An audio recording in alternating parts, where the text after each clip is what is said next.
they're available.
Good evening, everybody, or good morning, depending on what part of the world you're in. Tonight, we've got Jeff, the old guy. He's here. Y'all get your questions ready and type away. Tonight's special guest is Vice President of the South Carolina Game Breeders Association. Also, certified game fowl judge, Dwayne Art. Dwayne, I heard that y'all might have had a show this past weekend. Yeah, we did. We had one in Union, South Carolina. It was a great turnout. Probably 250 people, maybe. A lot of birds, about 80 birds. 68 or 70 birds, I think it was total. I think that's what it was. For game fowl shows, they're just starting to get where they're really popular again, and there's a lot of people getting into shows, and for 70 birds that's a decent sized show. Yeah, and see, Kerry, in South Carolina, we're pretty fortunate because we have a great relationship with the state vet, and she understands the importance of the shows, and most states. All my bordering states, in order to bring a bird to one of their shows, you have to have it vet checked for avian influenza within 20 days prior to the show. And you got to show up with your bird, and you have to present documentation of that certification and in order to show. But the state vet here, luckily, she allows us to out of state form and get the information we need that's required for that. And she allows us to show birds from out of state. So folks who are on bordering states are welcome to come. And that's really good, because if you're in Texas, that's not happening. Yeah. And Texas don't allow. Yeah, people are beginning to understand the importance of the poultry show. The poultry show gives you a legitimate reason to own the fowl. It gives you a legitimate reason to dub the fowl. It gives you a legitimate reason to cut spurs. And then when you come to our poultry shows, whether you win a ribbon or a trophy or anything, you still get a participation certificate that shows on this date at this location you participate in a poultry show with your birds. And to me, that's extremely important, because I believe it was in South Carolina or North Carolina a week or so ago. There was a guy that was in his backyard minding his own business, dubbing some birds, getting them prepared for a show, which goes in accordance with the written standard. And his caring neighbor decided to call somebody to come check on it. And he found himself with a new set of bracelets. So having these shows helps with awareness on that. Yeah, he had dubbed 6 birds, and his neighbor called, reported him. The police department come out and done a welfare check, is what they called it. And yeah, of course. During the time of that welfare check, they found the 6 birds they considered mutilated, and they arrested him, charged him with 6 counts of animal cruelty. While he was on his property, they searched his property and found a bottle of injectable B12. You can buy it every day at Tractor Supply. And they charged him with cockfighting paraphernalia because of the B12. You know, it's terrible that it's happened, but it happens. So they were looking to stick it to him. Well, the North Carolina GBA, I've been in communication with them, and they're trying to get some documentation to the sheriff there to let him know, because you know that's just like Dobermans and Boxer Bulldogs and Schnauzers and all these dogs. The show standard says that they're feared be cropped. That's the reason they have prick ears. It's not because they're born that way. You know, Jack Russells have a tail when they're born. Miniature Pinschers have a tail when they're born. Dobermans, Boxers, they all have a tail when they're born. But someone decided that's how they look best, and that's what their show standard was. And you know, we have a show standard book, and it tells you in that show standard book that's a requirement. All American game fowl must be dubbed and the spurs, the points. Now, if it's a stag and he has a short spur and the tip's not hard on it yet, you don't have to cut his spur. But if it has a hardened tip and it's sharp, you got to cut it. It's not just for your bird safety; it's for my safety. When I take him out of that cage, I was going to say that's a judge safety thing, because you know a judge is supposed to handle the birds. That's the only way they can check them for the correct type, and you know they don't carry scales around, but you can make sure they're within the weight that they should be according to the standard. And you don't want an extra hole in your hand when you reach in there to grab the bird. Well, it's easy. All they do is just spin. They can spin their leg in your hand, and it goes right in the palm. You know, it happens on my yard all the time. So you know that's.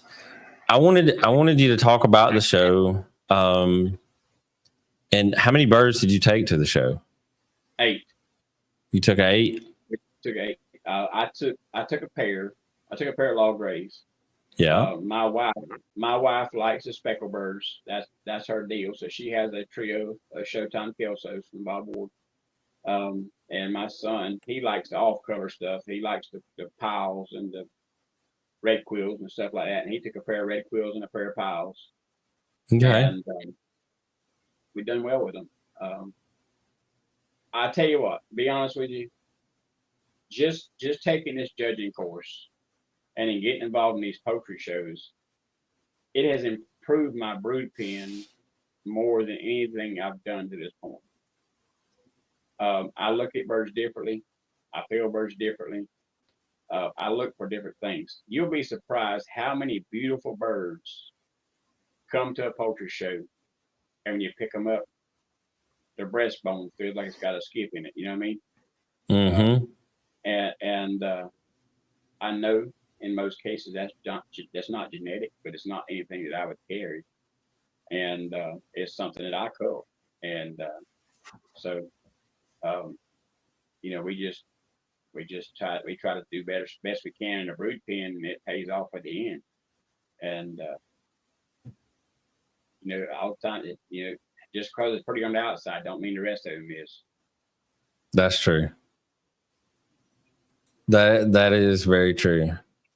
If any of the viewers, if y'all got any questions about show and fowl selection, anything like that y'all want to ask for either any of us, anything nutritional related or whatever, you know, feel free to drop that in the comment section. Yeah, that'll help us out. Let us help find you some kind of answer. So who all was there? I know you was telling me about having some sponsors that were there that were really supportive. We had it at Kyle Newton. Kyle Newton is he's one of our sponsors. He's got he's advertising every page in our calendar, that sort of thing. And he owns a feed store in Union, South Carolina. He kind of sponsored the show, and he's a distributor for F.E. McGinnis and Monique Parker from F.E. McGinnis. She was there. Nice. A wealth of knowledge, a very knowledgeable lady, and you can tell.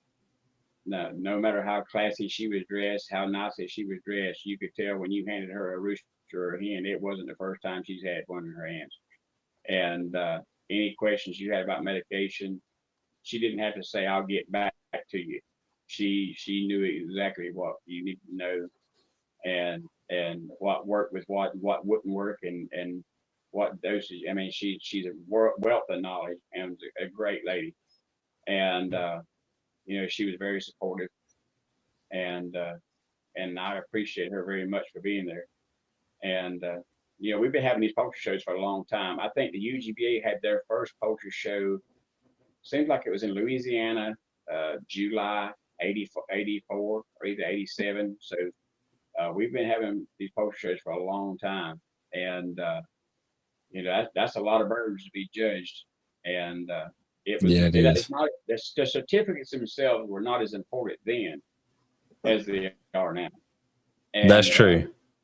And if you bring one bird or 10 birds, you get the same certificate. You get a certificate of participation for that venue, and so it's not like it's going to be no great expense. It's $10 to show your first bird and $5 for every bird after that. That just covers the cost of the antigen and the testing, because all birds have to be tested. They all have to be tested for cholium typhoid, and it's a state requirement. Every state requires it pretty much. Some states like North Carolina, they won't allow independent testers like myself. I'm NPIP certified. My son is.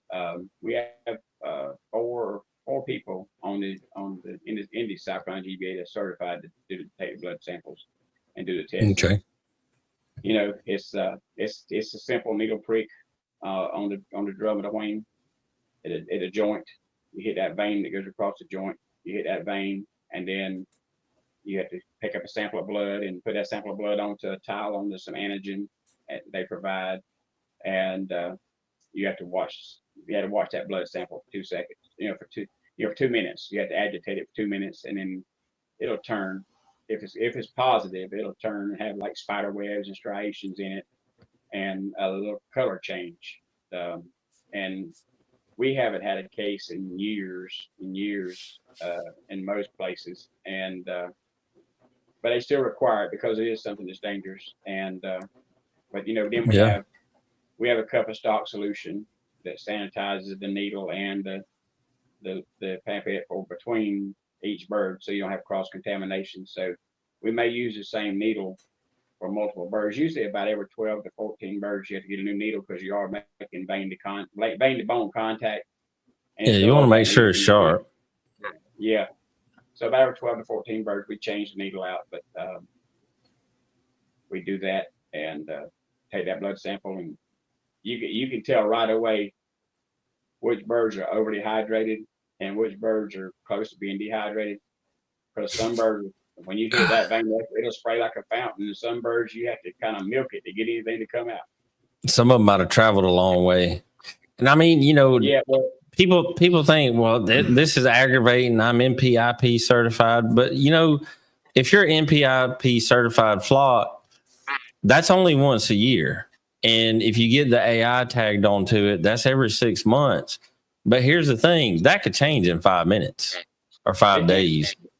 And anytime you have birds on your yard, if you raise chicks on your yard and you free range them, and they have the opportunity to come and beak to beak contact with anything on your yard caged up, it eliminates your NPIP certification. It's void then.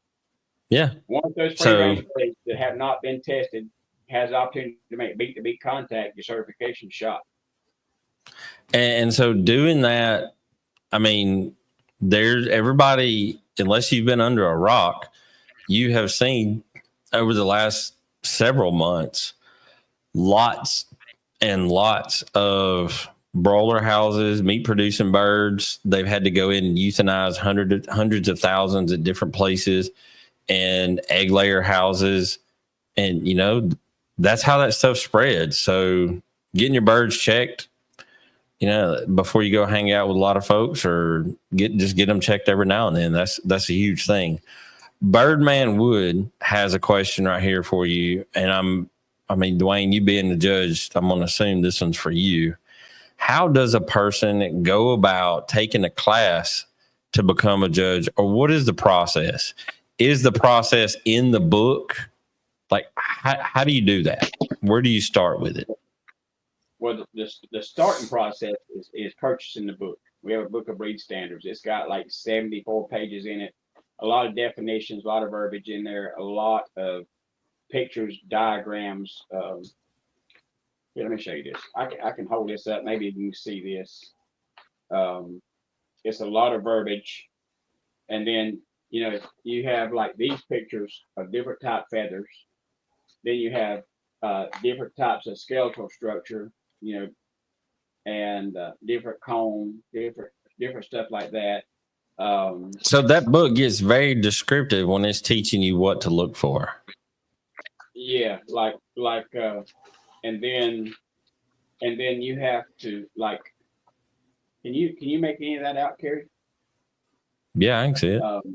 That's every part of the bird, and then it goes into the skeletal structure of the bird, and then there's like probably 20 pages of definitions of what this is, what that is, and then it's got a whole list of what is potential disqualifications, that sort of stuff. And you know, for the breed standard for American game fowl, the requirement is if their spur is long enough to become hard, like a stag, if his spur is hard enough to put on a cord, it's going to have to be trimmed. He's got to be dubbed, wattles, ears, and comb has got to be dubbed. That's the standard for American fowl. Oriental fowl is the complete opposite. If American fowl is not dubbed, it's a disqualification. If Oriental fowl is dubbed, it's a disqualification.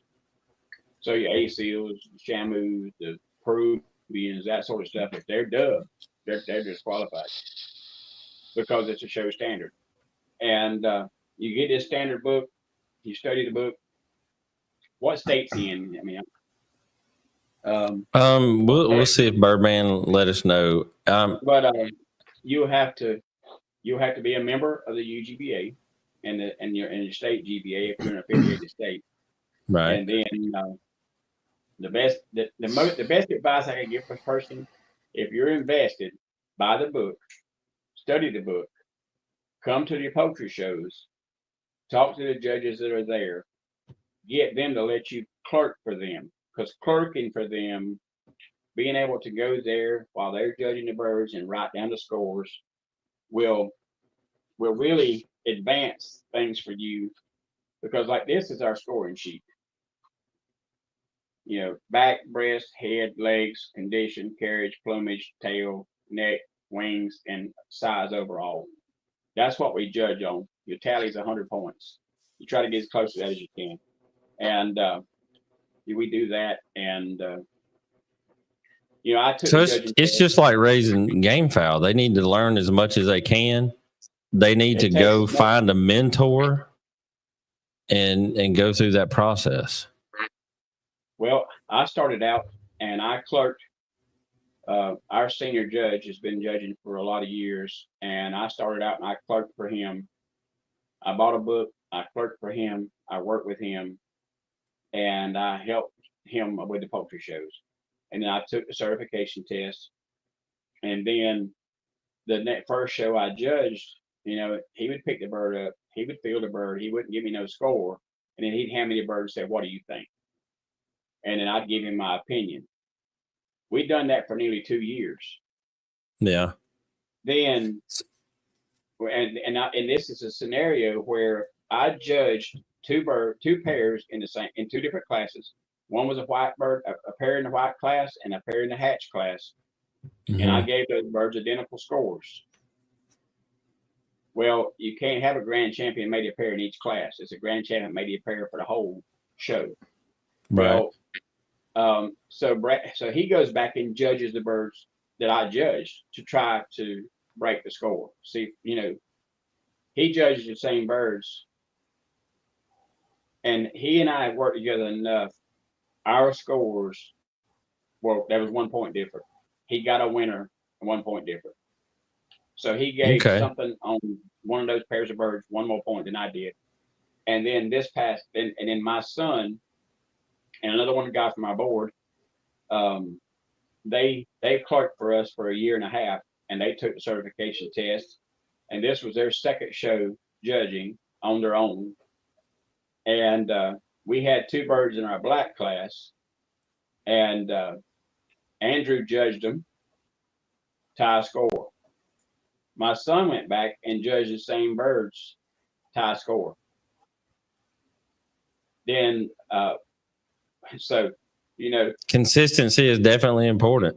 It is, and you don't get that consistency without proper training. Right. And it takes hands on.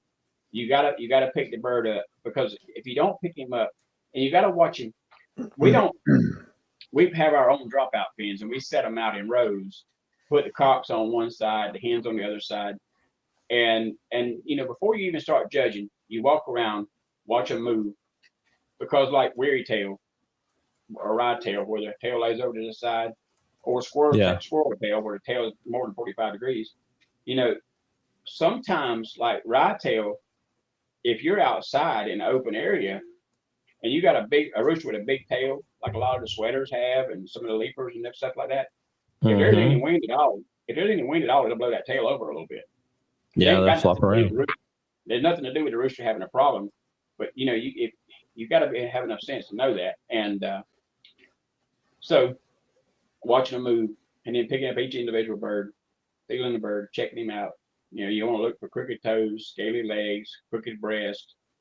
And some of that is at your own discretion, because every one of us knows there's a difference in a genetic abnormality in the breastbone, in the keel of the breast, versus a bird who has been on a too little skinny round perch pole as a youngster, and laid on that perch pole and it's got a little divot.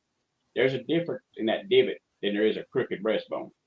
Right. And some people discredit that divot where others might overlook it. And so Burbank Wood says that he is in Oklahoma. Oklahoma has a pretty big GBA there. Well, they're active. They have a big GBA, but their GBA is non-affiliated to the UGBA. They're not an affiliated state. They're independent. Okay, so he would need to be a part of Oklahoma and a part of UGBA. He'll have to be a UGBA member in good standing. He'll have to study this book, and then he'll have to come to an affiliated state. He'll have to travel to an affiliated state and get in touch with a master judge there and have the test administered. Okay. There's no online course. It's going to be a hand-to-hand thing. You can't teach somebody what a bird feels like, what it should feel like that. Not at all. All right. Jason says, any advice on keeping external mites away, prevention for fleas or mice, etc.? Jeff, what do you got to say about keeping external mites away? You just add a little sulfur to their feed. I mean, you can put sulfur. You can also put some sulfur on the ground where you got them kept, and that'll drive them off. But the best thing is put a little bit of sulfur in their feed, and it's only it's 1 ounce of sulfur for every 5 pounds of feed. Just powdered sulfur from the garden center. Okay. Yeah. People just overthink this shit way too much, right? Just powdered 99% powdered sulfur, elemental sulfur. You can get it at a garden center. You can get it at good feed mills, or elevators, but sulfur is the best thing. You said 1 ounce, it's about one heaping rounded tablespoon per 5 pounds of feed. Mix it up. It's going to take a while. This doesn't happen overnight, and you keep doing it. You keep doing it forever, right? I mean, mites and lice are not an issue usually in the middle of the summer. But when it starts cooling off, they're looking for a new place to live. But once your birds have them, there's no reason for them to leave. So once you have them, you have them. So you're going to be feeding that sulfur, forever.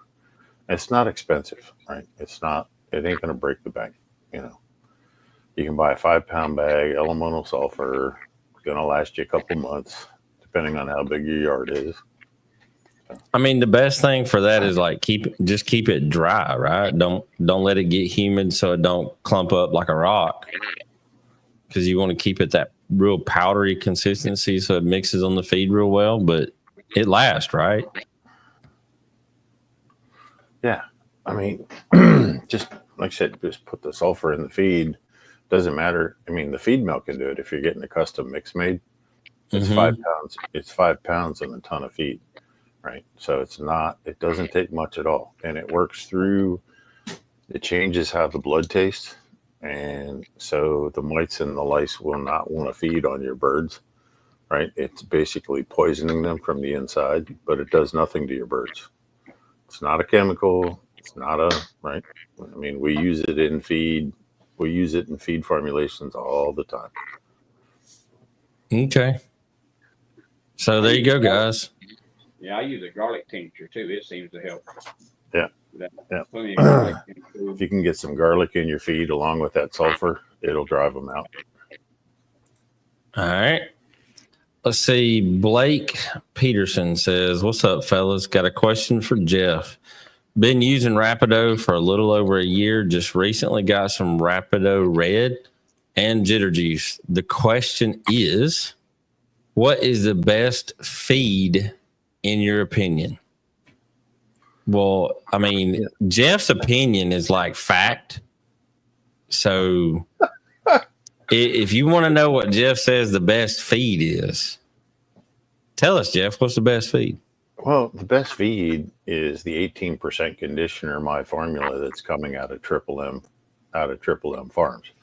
Okay. But 2 things. One, is he going to be able to order enough to get the truck to stop in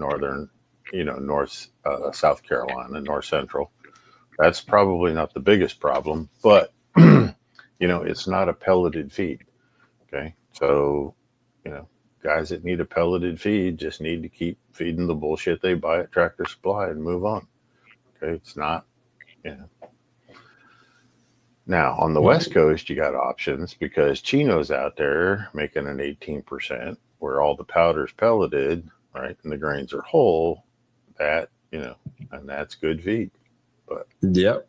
But there again, to get it, if you want pellets, you're going to have to get it from Chino in California. Yep. And that's not going to be cost efficient on the other side of the country. So, but I will say this. I ship about 3 tons a month from California to California. So it's a thing. There's people doing it. It is a thing. Once you get your birds transitioned away from pellets, it's not a problem, right?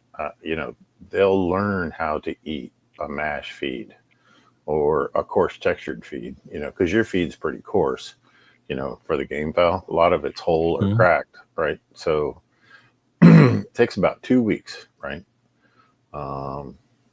Takes about 2 weeks to train them, this is what you're going to get and this is all you're going to get. And, but everybody caves in and they give in to their birds, just like their kids looking at them with that sad face if they don't get ice cream after dinner, right? It's like, come on, people. I mean, there's a lot of old timers that take the same feed they feed their birds, their adult birds, and grind it up for their chicks. The way I look at it, if you start them out on something that's ground up or milled, mashed, whatever you want to call it. I mean, if it ain't broke, don't fix it. They don't ever know the difference. But but you can't feed a mash on the ground. Okay, that's the truth, right? You can't feed a mash on the ground. So if you're not feeding in cups, then just forget it. Keep feeding pellets, right? And get some pellets, mix them in there, and do it to it. For a maintenance feed, what about conditioned feed as well? So he's currently using Neutrina off-lock pellets and Redneck Rooster for a maintenance feed. What about a conditioning feed? I mean, if he wants to stay with the all-flock, it's 40 pounds of all-flock, 7 pounds of cracked corn, 7 pounds of oats, right? Make that mix. That's going to put you at 18%, 17 and a half. And then when you add the Rapido and the oil to it, it puts you back up to a little over 18. And that's as, for local cheap conditioning feed, that's about as good as it gets. All right. You're still going to be feeding 4 ounces, right? And, if you'd order in the Triple M through Carry, then you're only going to be feeding 2.5 ounces. Otherwise, those birds are going to get fat on you. So let's see here. Kelly says, is Rapido available in the Philippines now? How do cockers in the Philippines who live in Cebu? You're going to have to do that one, Jeff. How do you pronounce that word? Bohol and Negros. Okay. How do they purchase it? So, I just heard that there hasn't been any Rapido for the last 3 weeks, and they're working it out with the feed mill. They got the wrong kind of fish meal in to make the Rapido. So, they got to wait for some other fish meal to show up. But the second part of that is guys in Cebu, Bohol, and Negros, they're going to have to order it, from Gen and have it shipped like LBC or something like that. That's the only way to get it. He's shipping it to other islands. I don't know how. Okay. So I do know that he is shipping it. I'm pretty sure it's through LBC, which is like our FedEx here or UPS. So, yeah, I've been able to get several people in contact with him to buy it, and he is sending it to all those islands. And he's also shipping some quantities, not everybody can buy 10 pounds or was it 3 kilos, whatever. Not everybody can buy that much at once. So he's sending some of the smaller quantities even over to Guam. So reach out to Jen. He likes for people to send a message on Facebook. That way he sees it and he can get you in touch with his meal. I would guess he's probably got a waiting list going now until they get the correct fish meal, and then they'll start being able to get it out. Well, he's doing all the shipping. So the mill makes it. He brings all the Rapido to him, and then him and his guys are the ones shipping it. So they would be taking it to LBC and shipping. Let's see. Daniel says, what do you think about products for propranolol for mites? And I probably didn't say that right.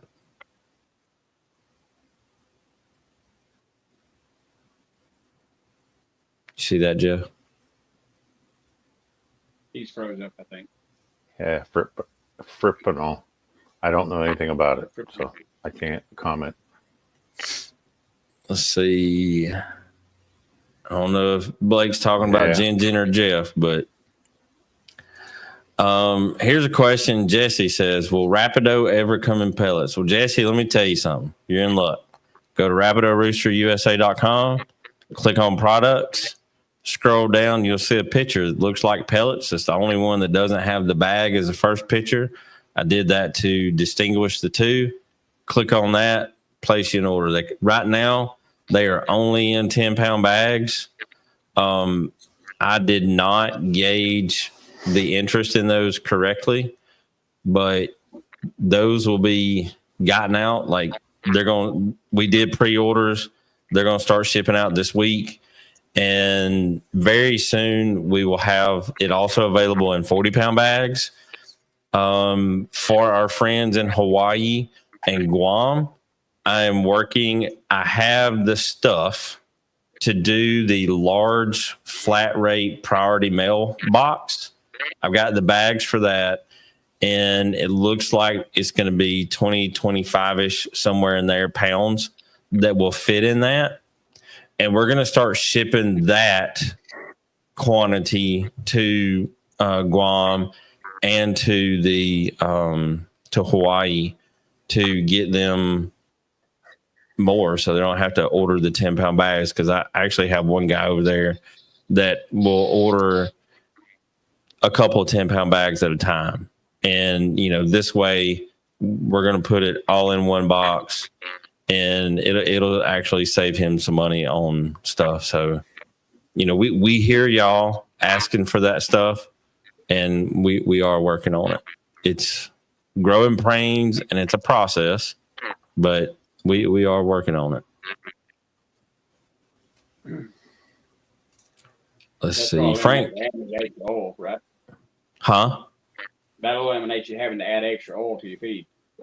Yeah. So, like, for people that use pellets, obviously that's going to help because it's going to be a pellet. It will eliminate the oil. The key part for that is going to be for the keep. A lot of people want to be very controlling with their entire process in the keep. And when you have the pellets, you don't have to worry about, reducing the amount of oil or anything like that. I will say that we did add cysteine to the pellet, which is an amino acid specifically geared towards prettier, shinier, healthier feathering, because eliminating that oil takes some of that, part of the oil helps with that. So we made that swap. And the downside is cysteine is stupid expensive. It's only made in China, which I don't like that, but we can't source it anywhere else. And freight is crazy to get it here. That adds to it. So, but it's because when Jeff and I was talking about essentially Rapido 2.0 and doing the pellet and making it, we're like, well, if we take this out, how are we going to fix it? How are we going to replace it? Because people are going to be like, my birds aren't shiny. I don't like this, because they've grown to love that sheen, that Rapido sheen. So that's why we put the cysteine in it, to give it that extra. And yeah, there's some discussion on doing some more stuff with that cysteine, but we want to make sure it's available enough to handle the demand, because that's a problem. Frank says we mix our own feed for our birds. Now, granted, he's 2 years out from show. What? We mix our own feed for my birds. Now, I'm 2 years out from showing any birds.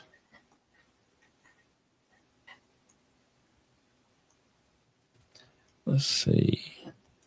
Now he wants to know, does Rapido do a laying feed? You can get breeder feed, any kind of feed with Rapido mixed in with it. You can get that. But like Jeff said earlier, the freight is outrageous unless you and a few of your friends go in and order a ton at a time. I don't use lights. I use a regular yard maintenance feed with the Rapido, and I think I picked up 26 eggs today. So if you feed it properly, good food, clean water, you won't need nothing else, in my opinion. That's just me, because it works for me. More eggs than I can eat, more eggs than I can hatch. And like Daniel says here, y'all should make a chick feed with Rapido in it. He had Chino make him some, and he highly recommended it. And again, Daniel, we do make that. It is available. If you want that, contact me directly, and I can get it to you. The key is, if you only want one bag, freight's going to be about $60. And nobody wants to pay $85, $90 for a 50-pound bag of feed. But if you order a ton of it, it is a lot more affordable. And, people just go in. Or if you decide you want 500 pounds of starter, 500 pounds of grower, and 1,000 pounds of conditioner, I can do that.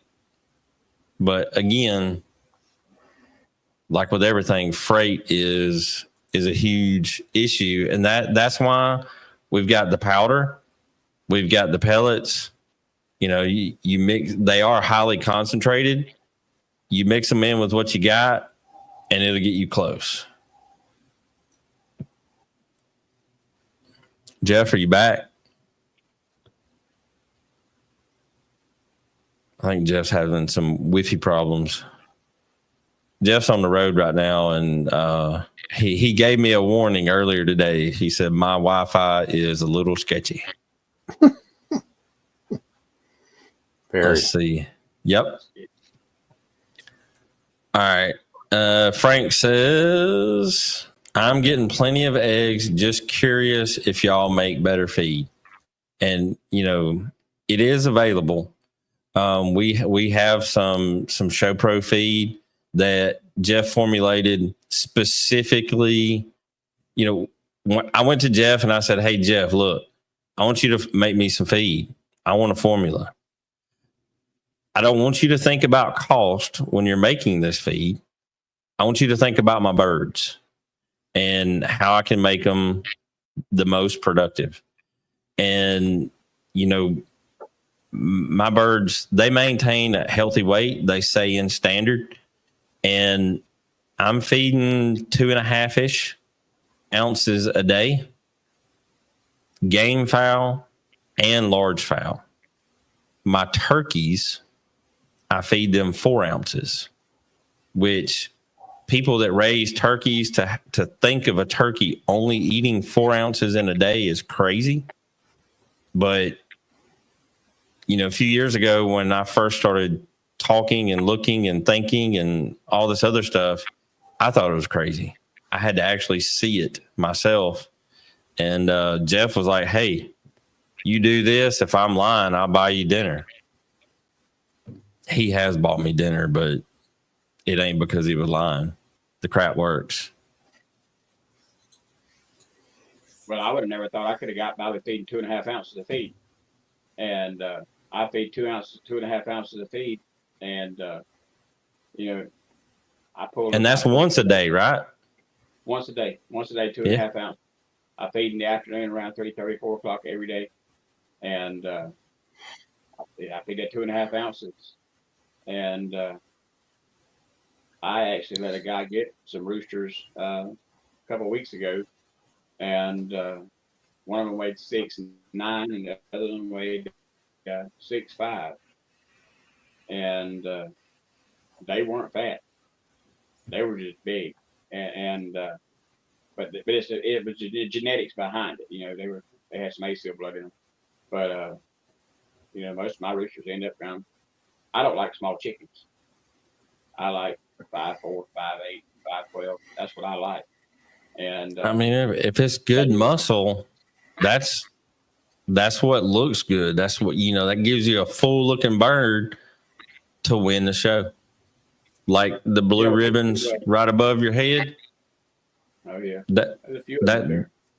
that's how you win those with good full looking muscular birds. Because if a judge took yours out and it was fat, they might DQ that bird.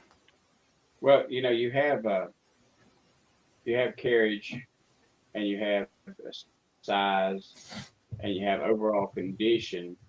And if a bird's too fat and I feel too much gut fat in the bottom of that bird, I deduct points because that bird is not. He's just heavy. He's not healthy. Mm-hmm. And you want a bird in his peak condition is what you're looking for, and you know, full breast, broad back. If he's got 7 tail feathers on one side, you want 7 on the other. You got broken wing feathers, that's points off. You check in his hackles if there's broken hackle feathers or missing hackle feathers, that's deductions there. I'm probably the biggest snob over lacking comb jobs, dubbing jobs. People who dub their roosters and leave that little gun sight at the end of their nose where they don't get quite close enough, or they leave half an earlobe or part of a waddle or a little piece of meat hanging out the corner of the mouth. That just drives me crazy. And I'm probably more critical on that than most are, but it is something. And we picked up. I had a hen this Saturday. Picked her up, and that thing, boy, her overall body was perfect. Felt great. She had scales on her legs that were raised up from scale mite. And then she had wing tips on her. Wing tips were broken off, section of wing broken. But you ain't judging them just how they feel. You're judging on appearance as well. So you have to look for that. Or maybe they've lost a feather and they got one wing feather is shorter than the other, a flight feather is shorter than the rest of the wing. That's the kind of things you got to look for. So, Jeff, I have heard you explain the answer to this question. This person, Larry, he asked, how do you check for gut fat? And I really like how you explain it. Can you do that for us? I mean, most guys will reach in there, in that abdomen, and they'll pinch it, right? And that's how they'll tell. Look, I don't like pinching the bird in the gut because I don't want to damage it. You do what you got to do. But I check their pelvic bones, and Me too. so I'm feeling their just under the. Am I breaking up? You getting any of that? Anyway, yeah, we're getting it. I check the pelvic bones, right? So if the pelvic bones are rounded and dull, then there's too much fat. And if they're close together and they're really pointy and sharp, then the bird's not fat. So that's the easiest way for me to check for fat is check the pelvic bones. So I do the same, because if their pelvis bones are spread apart when they got a lot of gut fat, and there'll be a big opening between the pelvis bone, and the pelvis bone will be really, really rounded and smooth with no edges you can feel.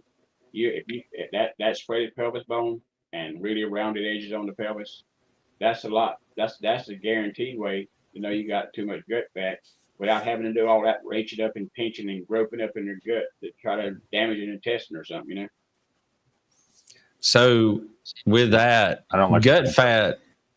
Not only does gut fat have to do with showing the bird, but if a bird has too much gut fat, that affects their reproduction as a whole, whether the laying, that affects all of that too, right? Certainly. If they got too much gut fat, that you'll have fertility issues and everything else. Because, So chicken don't make penetration. He's a spitter. You know what I'm saying? Yeah. I had somebody that I had conversation with, I think it's been about 2 weeks now. They have some large fowl. They got a lot of Rhode Island Reds. And they said that they tried to hatch out some eggs from like 15 different hens. And none of the eggs hatched. They had like 2 or 3 from each hen. And they did that twice. They were all duds. So they got another rooster because they thought the rooster wasn't fertile. And the same thing happened again. And I'm like, what's the chances of you getting 2 sterile roosters? So I had them send me pictures. These Rhode Island Reds were like the size of an Orpington. are coaching. I mean, based on the picture, they were looking at 10 pounds almost. I said, what do you feed them? Well, I feed them, they told me to feed. And instead of emptying out their plates in the trash can, they feed that to them too. And I said, your hens are too dang fat. You need to put them on a diet. So we'll see how that works out. But I mean, I told him, I said, hey, look, unless your rooster's hung, it ain't working. He ain't getting there. They're too fat. And that's one thing that I learned from, Jeff over the last couple of years and reading his book is keeping your birds in that standard weight. Not only is it ideal for their health, but it's also ideal for reproduction, for breeding, for everything. Athleticism. I mean, you can't have a 10-pound game fowl that's going to be athletic at all. That'd be like me or Jeff deciding to be basketball stars. Why you leave me? They ain't happening. Because I know you are one. No, I mean, we're not athletes, but we know it. If our weight was in the standard that our doctors said it should be, we would all be a lot better. I look anorexic.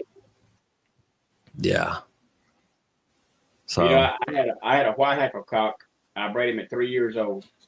I bred him I put 42 eggs in the incubator in one season.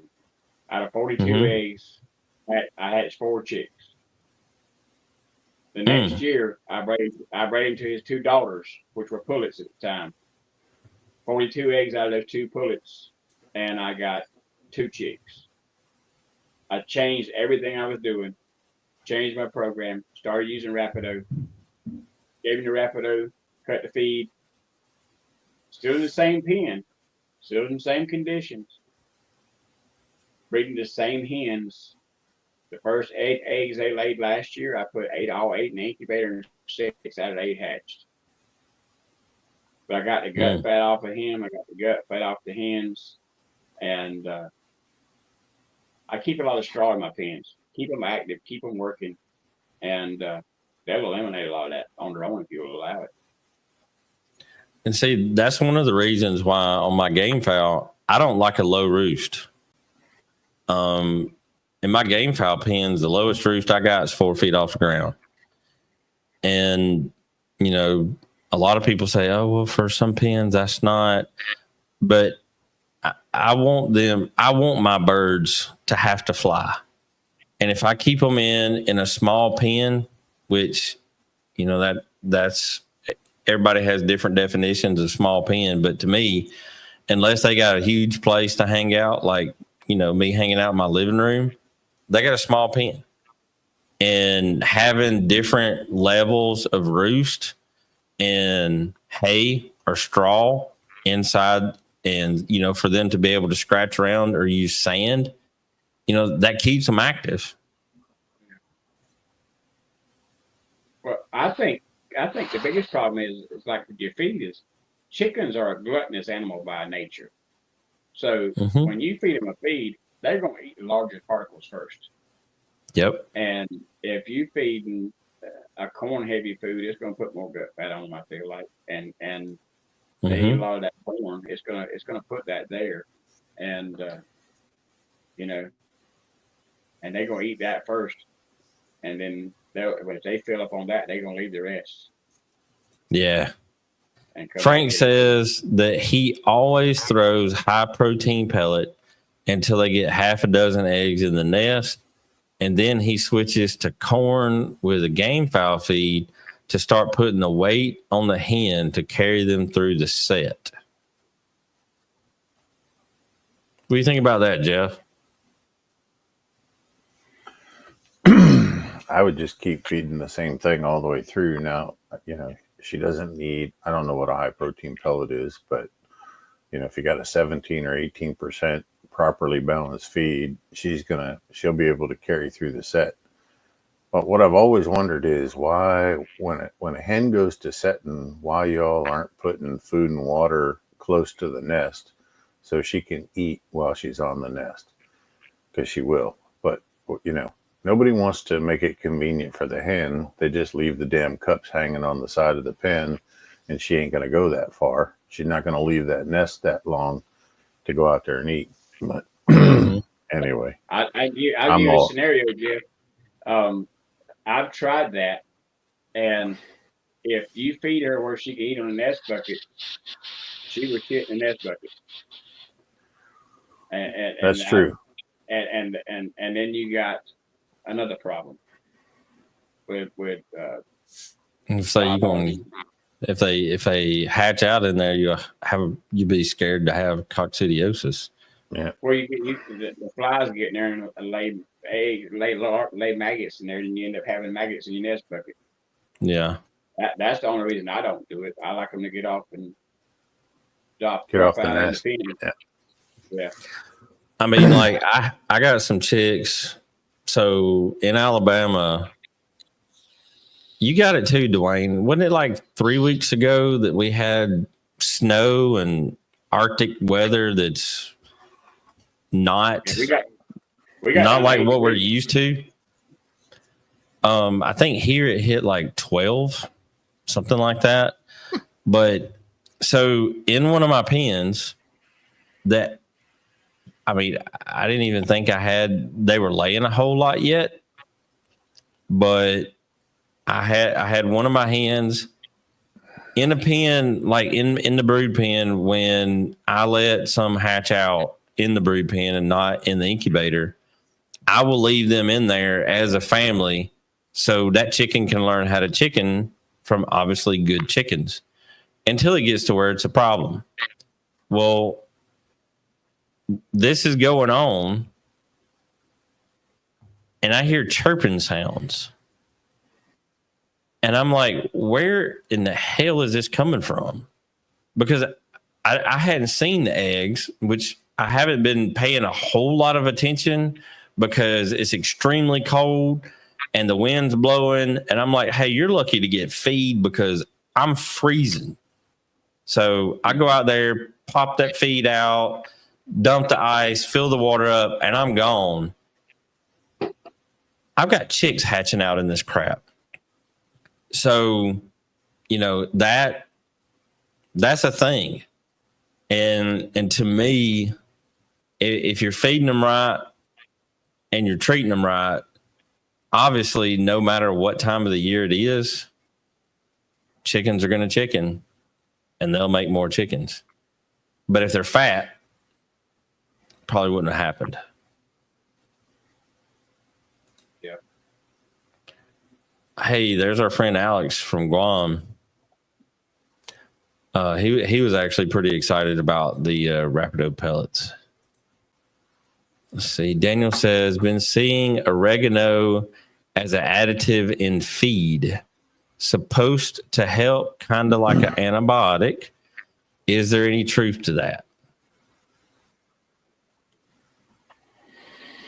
Okay, so it's a concentrated oregano that's added at 1 or 2 pounds per ton of feed. It controls coccidiosis and necrotic enteritis only, but the smell of the oregano is enough to act as an appetite stimulant. So there's a little bit of truth to that, and there is a little bit of benefit to using oregano concentrate when it makes sense. Now, I see some of these people, and it's mainly chicken ladies with silkies, but they want to add in oregano, red pepper flakes, and garlic, and all kinds of stuff, like they're trying to, give their chickens a buffet. But here lately, in some game fowl groups, I've been seeing people talk about the paprikas and oreganos and the garlics. So, I mean, we could probably sneak in another minute or two and not piss too many people off going over an hour.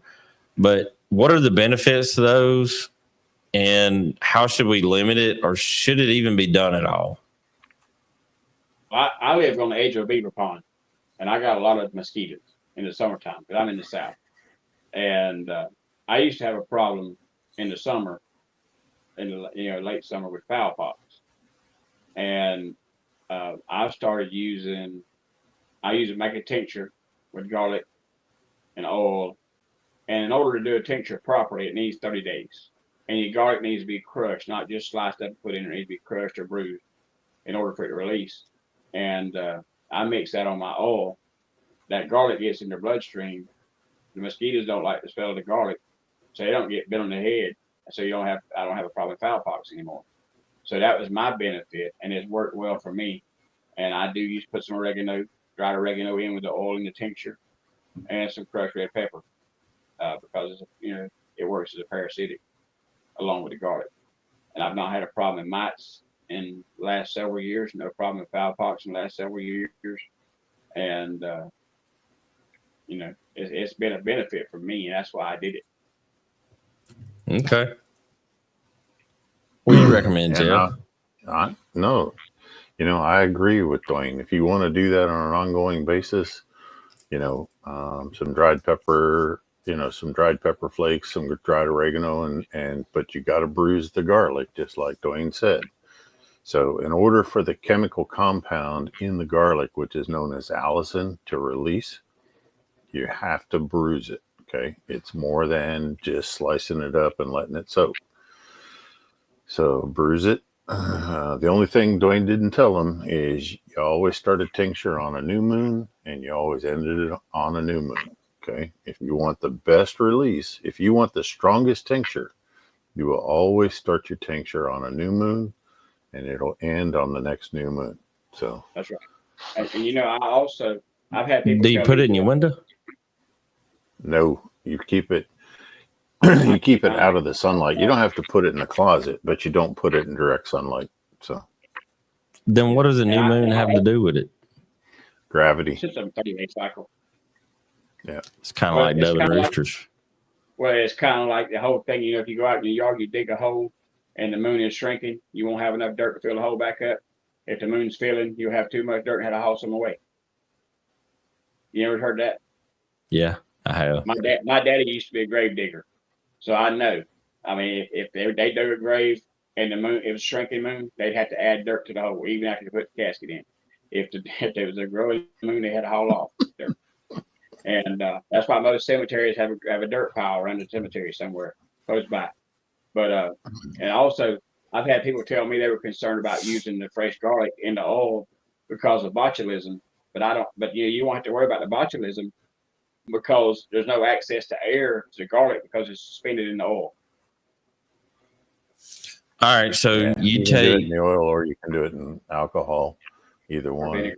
But you're not gonna. So if I'm going to use like a gallon of olive oil or coconut oil, I'm going to get that.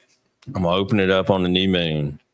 I'm going to take me a couple of chunks of garlic, and I'm going to hit them with my fist, hit them with a hammer, whatever. Don't smush them. Don't smush them. Just bruise them. Barely tap them, right? Or would you squeeze them? No, I lay mine flat on the counter, and I take my big butcher knife, or take my big kitchen knife, and I smack them like a cleaver and go down sideways. Yeah, like you see on the Food Network. Get them good. Same thing on the Food Network you see. Yeah. And, all right. So we're going to Food Network it. We put garlic down on the cutting block. Take our meat cleaver, set it on there sideways, smush it. Stuff all that in the bottle of oil. How much garlic are we putting in there? I do 2 I bulbs. make mine strong. 2 bulbs per gallon. Not too close. And I make mine bulbs. strong. Yeah, and I make mine stronger than that yet. So I'm doing one whole bulb per quart. Okay, so so don't go less than Dwayne, and don't go more than mine at 4 bulbs per gallon. So 2 to 4. Mine you gets pick. pretty rank.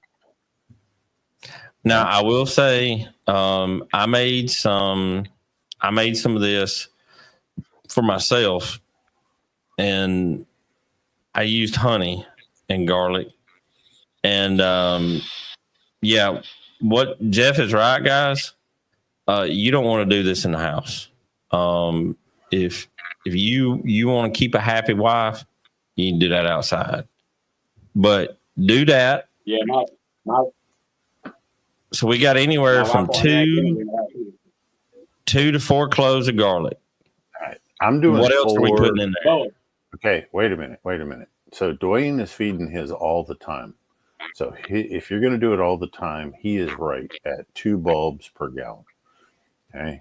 I'm making mine as a treatment. So if a bird's showing illness, I can use it as a treatment, and I'm going to shock the system with a lot more garlic. Okay. 2 different things.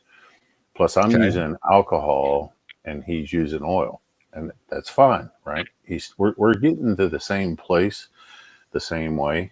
But I'm doing it as a treatment. He's doing it as a daily additive. Okay. So both work. All right. So with what Dwayne's saying, Dwayne takes 2 cloves of garlic, the whole thing, bulb. the whole bulb, not bulb. clove, Yeah. to a gallon of oil. What else are you putting in it? Because we're going to give them this little tidbit, then we're going to cut them off.